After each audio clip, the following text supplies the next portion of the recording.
The drill sergeant's laughter echoed across the training ground as she struggled through her third push-up. "Is this your best effort, recruit?" he mocked, his voice dripping with disdain. The other recruits joined in the humiliation. But 72 hours later, when enemy fire pinned them down in hostile territory, that same sergeant would owe his life to the woman whose strength he'd questioned, the woman who would carry his unconscious body 5 miles through enemy territory to safety.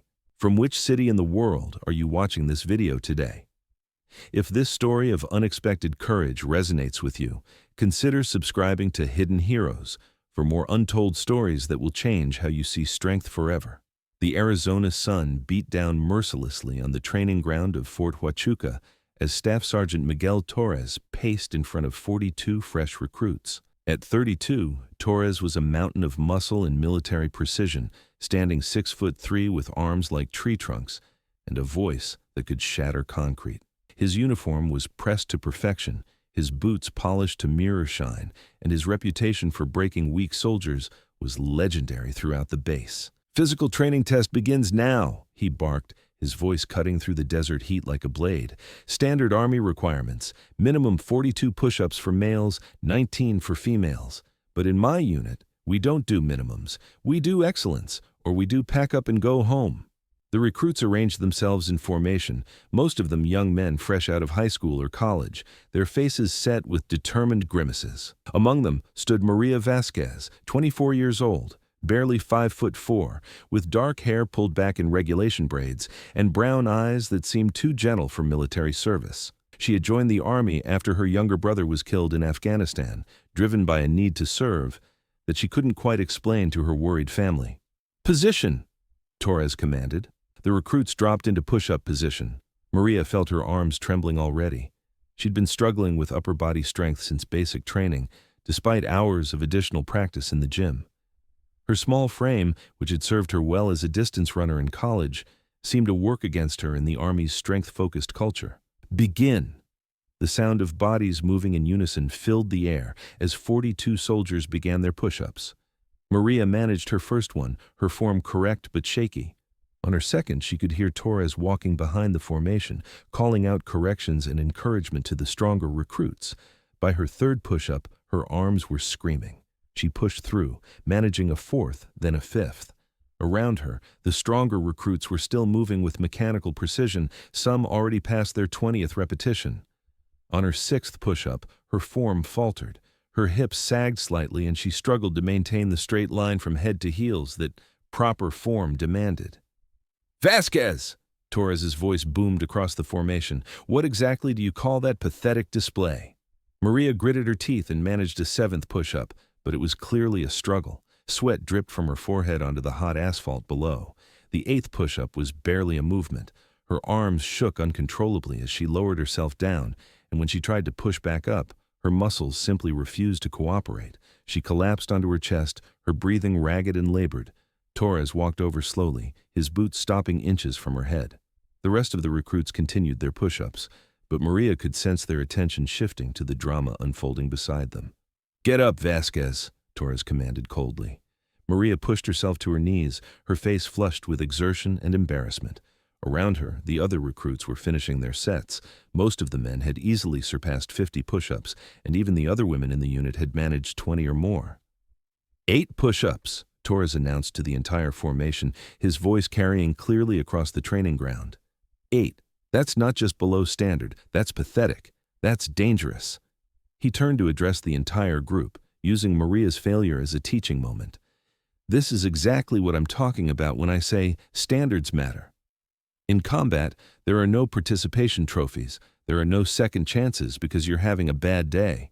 There are only results, and results either keep your team alive or get them killed. Maria remained on her knees, staring at the ground, feeling the weight of 41 pairs of eyes on her back. She'd experienced failure before, but never so publicly, never so completely. The enemy doesn't care about your feelings, Torres continued, pacing now in front of the formation.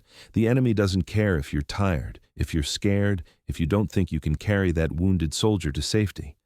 The enemy only cares about exploiting weakness. Private First Class Jackson, a stocky kid from Texas who'd managed 63 push-ups, exchanged a knowing glance with his bunkmate. They'd been questioning the integration of women into combat roles since day one, and here was proof that their concerns were justified. Corporal Williams, one of only 3 other women in the unit, looked away uncomfortably.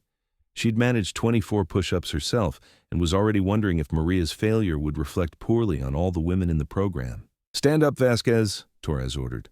Maria rose to her feet, maintaining military bearing despite the humiliation burning in her chest. She met Torres's gaze directly, her jaw set with quiet determination. "Do you have anything to say for yourself?" he asked. "No excuse, Sergeant," Maria replied, her voice steady despite everything. Torres studied her face for a long moment, looking for signs of tears, of breakdown, of the emotional collapse he'd seen from other recruits who couldn't handle the pressure. Instead, he saw something that surprised him. Resolve. Not defiance, not anger, but a quiet, stubborn determination that refused to be extinguished by failure. "The rest of you, continue with the exercise program," Torres barked to the formation. "Vasquez, you'll be doing remedial PT every evening until you can meet minimum standards, and you'll be doing it on your own time, not mine."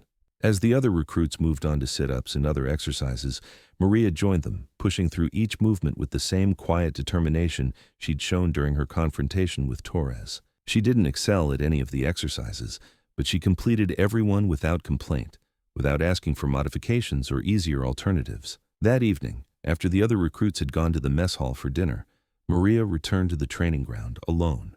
She'd grabbed a quick meal and was back on the asphalt, attempting push-ups under the fading desert sun. Her form was still shaky, her numbers still low, but she was working. Torres, heading to his quarters after a long day, noticed the lone figure on the training ground. He paused, watching from a distance as Maria struggled through another set of push-ups.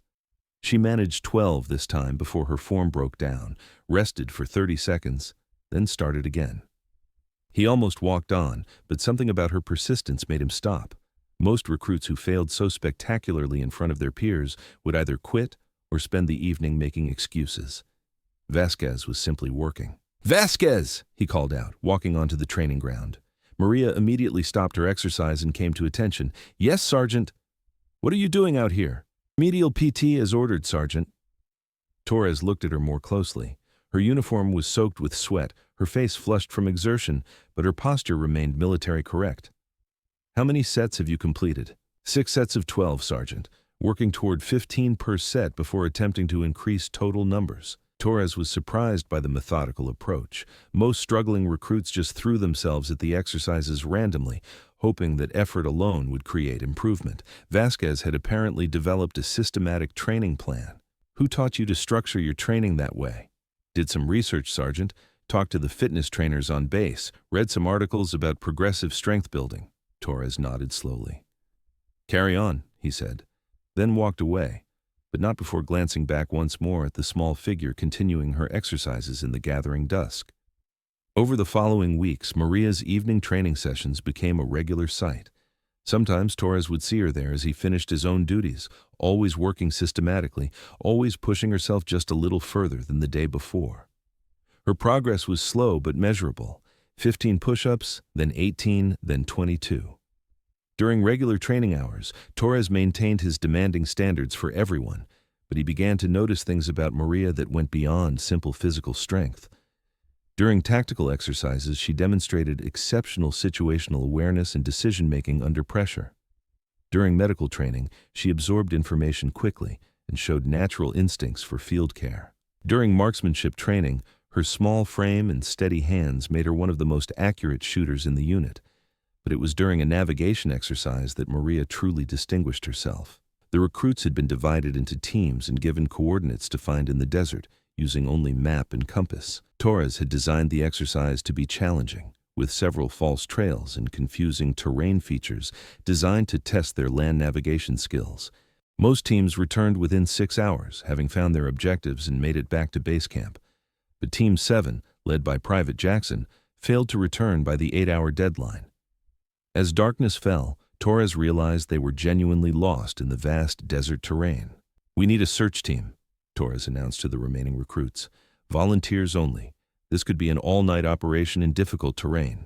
Maria stepped forward immediately, along with 5 male recruits. "Vasquez," Torres said, studying her small frame. "This is going to be physically demanding. We could be hiking for 12 hours or more. I'm ready, Sergeant, Maria replied without hesitation.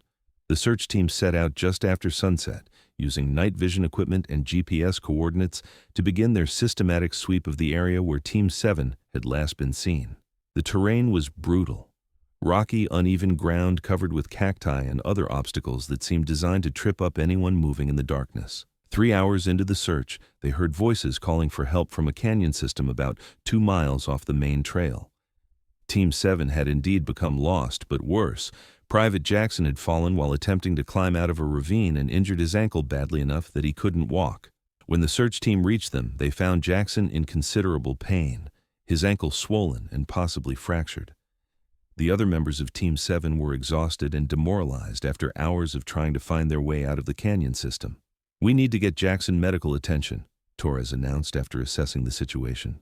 But we're 4 miles from base camp over difficult terrain, and he can't walk. The traditional solution would be to call for helicopter evacuation, but the training exercise was designed to simulate conditions where such support wouldn't be available. Torres was testing whether his recruits could solve problems using only their own resources and training. We'll take turns carrying him, suggested Corporal Martinez, one of the larger recruits on the search team. Torres nodded. That's the plan. But it's going to be tough going. The terrain between here and base camp includes 2 significant uphill climbs. The team fashioned a makeshift stretcher from equipment straps and began the long journey back. The male recruits took turns carrying Jackson, but the combination of his 180-pound weight, the difficult terrain, and the physical exhaustion from the day's training began to take its toll quickly. After the first mile, Martinez was struggling. After the second mile, 2 other recruits were showing signs of severe fatigue. The pace had slowed to barely a crawl, and Torres began to worry that they might not make it back before some of the carriers collapsed from exhaustion. Let me take a turn, Maria said quietly during one of their rest stops.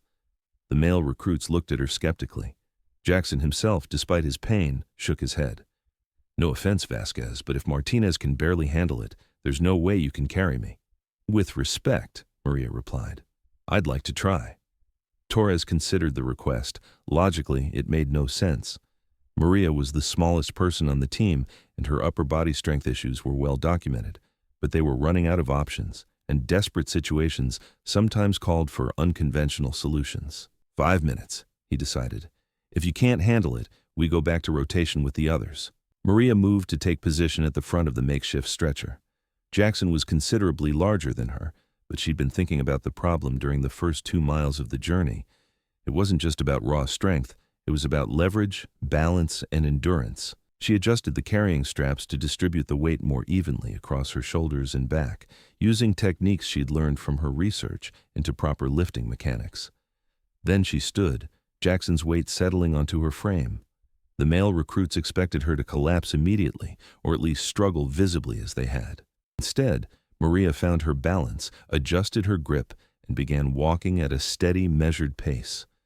What the others didn't know was that Maria's background as a distance runner had given her something that raw strength couldn't provide, the ability to settle into a sustainable rhythm and maintain it for hours. While the male recruits had been trying to power through the carry using pure muscle, Maria approached it as an endurance challenge. Her pace wasn't fast, but it was consistent. More importantly, it was sustainable. Mile after mile, she continued moving forward, stopping only for brief water breaks and to check on Jackson's condition. The male recruits, initially skeptical, found themselves struggling to keep up with her steady progress. Their earlier efforts had left them exhausted, while Maria seemed to find a sustainable groove that allowed her to continue without the dramatic energy crashes they'd experienced. "How are you doing this?" Martinez gasped during one rest stop, clearly amazed by Maria's performance. "It's not about being stronger," Maria replied, adjusting the straps again. "It's about being smarter, finding a pace you can maintain, using leverage instead of fighting the weight, thinking of it as a long-distance challenge instead of a strength test." Torres, walking alongside the group, was quietly amazed by what he was witnessing. The recruit who couldn't do 10 push-ups was now carrying a 180-pound soldier through 4 miles of desert terrain and doing it more effectively than soldiers with twice her upper body strength. As they crested the final hill before base camp, Maria was still moving steadily. Jackson, despite his pain, had been marveling at the woman carrying him for the past 3 miles. "Vasquez," he said quietly, "I owe you an apology. And probably my life." "Just doing my job," Maria replied, though Torres could hear the exhaustion finally creeping into her voice. When they reached base camp, Maria gently lowered the stretcher and helped transfer Jackson to the medical team that was waiting for them. Only then did she allow herself to sit down, her legs finally giving out after the 4-mile carry. Torres approached her as the medics worked on Jackson. "Outstanding work, Vasquez. How do you feel?" "Tired, Sergeant, but good," Maria replied honestly. "What you did tonight," Torres said, his voice lower than usual, "that was professional-level performance. That was exactly the kind of problem-solving and dedication we need in combat situations." Over the following weeks, Torres's attitude toward Maria underwent a subtle but significant transformation. He still maintained his demanding standards, and he still pushed her to improve her weaknesses, but he began to recognize and utilize her strengths as well. During tactical exercises, he started placing her in positions that required endurance and decision-making rather than raw physical power. During medical training, he used her natural aptitude to help train other recruits. During team-building exercises, her quiet leadership and problem-solving abilities began to shine. The other recruits, initially skeptical or dismissive, gradually began to see Maria differently as well. The woman who had failed so spectacularly at push-ups had proven herself when it truly mattered, and that kind of performance under pressure earned respect in ways that gym exercises never could. But the real test came 3 months later, during the final training exercise before graduation. The scenario was designed to simulate combat conditions as closely as possible. A 72-hour operation in mountainous terrain, with live-fire exercises, simulated enemy contact, and realistic stress conditions. Torres was leading the exercise personally, taking the role of platoon sergeant, while the recruits rotated through leadership positions. The exercise was going smoothly until the second day, when a training accident changed everything. During a simulated assault on an enemy position, a smoke grenade malfunctioned, creating a small explosion that sent shrapnel flying across the training area. Most of the recruits were protected by their positions, but Torres, who had been moving between positions to observe and evaluate, caught several pieces of metal in his left leg. The wounds weren't life-threatening, but they were serious enough to prevent him from walking. Worse, the scenario called for the unit to complete a tactical withdrawal to an extraction point 5 miles away through mountainous terrain, and the enemy forces were still actively pursuing them. "Sergeant's down," called out Martinez, who had been nearest to Torres when the accident occurred. The recruits quickly formed a defensive perimeter, while their medic, coincidentally Maria, assessed Torres's injuries. The shrapnel had cut deep into his calf muscle and caused significant bleeding, but more importantly, the wounds made it impossible for him to walk without assistance. "Can you walk with support?" Maria asked, applying pressure bandages to the wounds. Torres tested his weight on the injured leg and immediately grimaced. Not 5 miles, not through mountain terrain. The exercise scenario didn't allow for helicopter extraction. They were supposed to be operating in enemy territory where air support wasn't available. The unit would need to carry Torres to the extraction point while still completing their tactical objectives. "Standard carry rotation," suggested Jackson, who had recovered from his ankle injury and remembered the night Maria had carried him back to camp. But this situation was more complex than the training accident months earlier. Torres weighed 220 pounds, significantly more than Jackson had. The terrain was mountainous rather than flat desert, and they were still technically in combat conditions, meaning they needed to move tactically rather than simply hiking cross-country. The male recruits organized themselves into carrying teams, but within the first mile, it became clear that the rotation system wasn't going to work.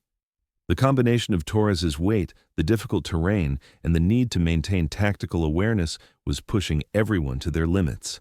"We need to reassess," called out Williams during their third rest stop in the first mile. The recruits gathered around Torres, who was clearly frustrated by his inability to contribute to the solution. His leg was throbbing, and he could see the exhaustion already setting in among his soldiers. "Maybe we should call for actual medical evacuation," suggested one of the recruits. "No," Torres said firmly, despite his pain. "This is a training exercise, and we complete training exercises. Figure it out." Maria had been thinking about the problem while the others discussed options. She studied the terrain ahead, considered the carrying capacity of each team member and calculated distances and energy expenditure. "Sergeant," she said quietly, "permission to make a suggestion?" Torres looked at her with interest. Over the months of training, he had learned to pay attention when Vasquez had ideas. "Go ahead. Instead of rotation carrying, what if we used a continuous carry system? One person takes the primary load for extended periods, using the techniques that proved effective during the Jackson incident. The others provide support, navigation, and security." The male recruits looked skeptical. They remembered Maria's success with Jackson, but Torres was significantly heavier, and the terrain was much more challenging.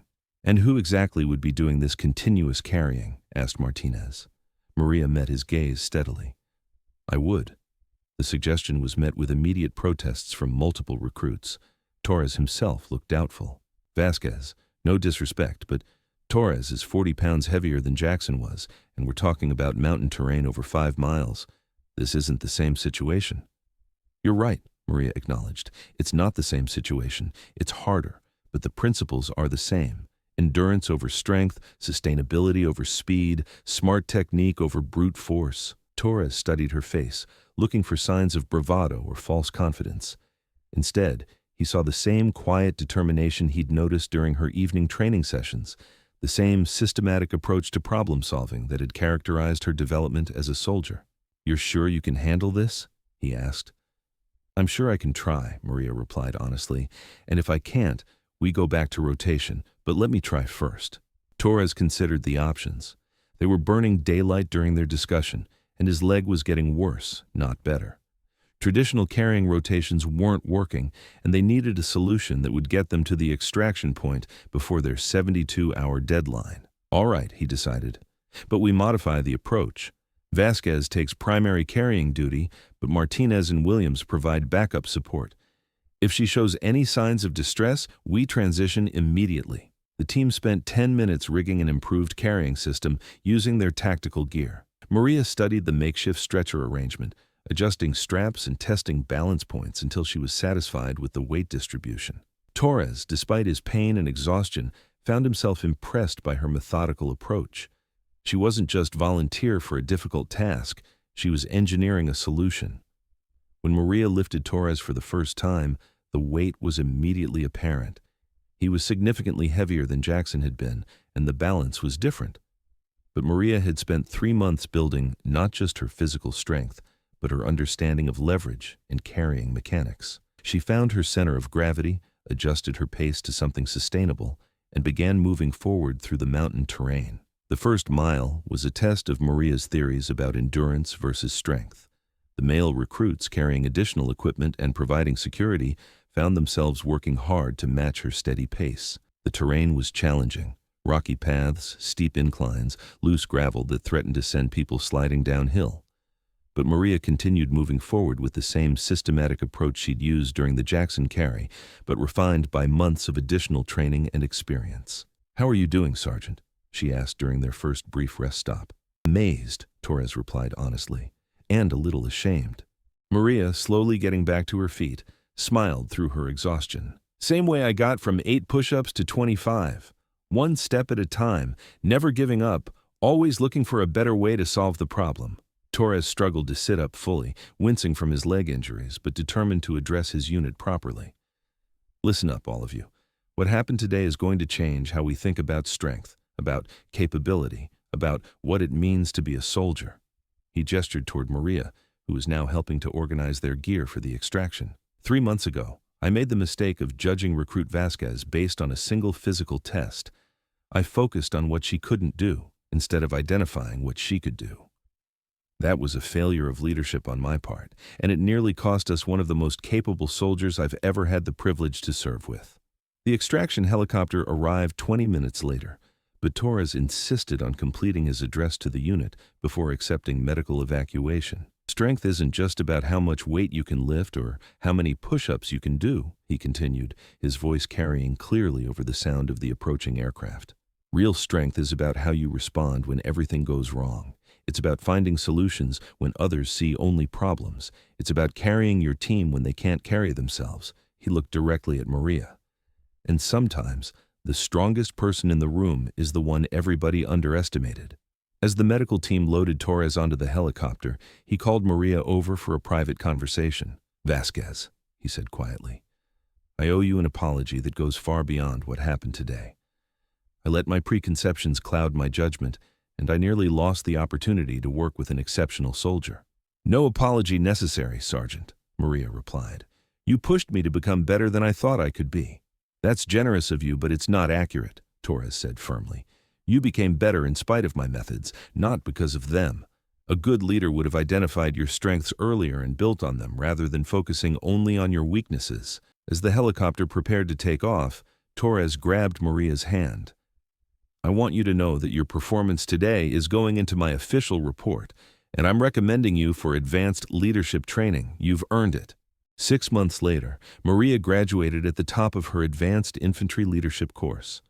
The woman who had once collapsed at 8 push-ups was now qualified to lead other soldiers in combat situations. At the graduation ceremony, Torres, who had recovered from his injuries and returned to duty, was invited to speak about leadership and recognizing potential in unexpected places. "The greatest mistake a leader can make," he told the assembled graduates and their families, "is to mistake temporary weakness for permanent incapability.